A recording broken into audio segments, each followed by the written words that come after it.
कसं काय सातारकर? नमस्कार. बरं, चहा घेता का तुम्ही? ऑफर करत नाही हो, प्रश्न विचारतोय. आणि जर घेत असाल तर आमच्या अंदाजाप्रमाणे इथे जमलेल्या अर्ध्याहून अधिक लोकांच्या घरी त्या चहासाठी चितळे दूध येत असणार. येतं ना?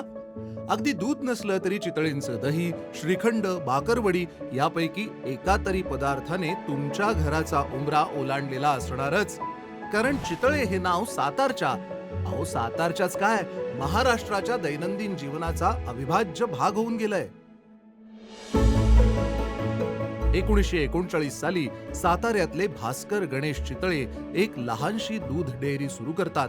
त्याला मेहनत आणि व्यवस्थापनाची जोड देतात आणि काही दशकात तो व्यवसाय महाराष्ट्रातला अग्रगण्य ब्रँड म्हणून ओळखला जाऊ लागतो. मग तो ब्रँड लोकांच्याही नकळत आधी त्यांची आवड आणि मग रोजची सवय होऊन जातो. असा हा लोकजीवनाशी, त्यांच्या कल्पनेशी समरस होऊन गेलेला चितळे उद्योग.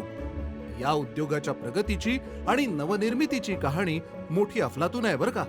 ती कहाणी उलगडून दाखवायला आज आपल्या समोर येत आहेत चितळे कंपनीचे पार्टनर आणि डिरेक्टर गिरीश चितळे. त्यांचं जोरदार टाळ्यांच्या गजरात स्वागत होऊन जाऊ द्या.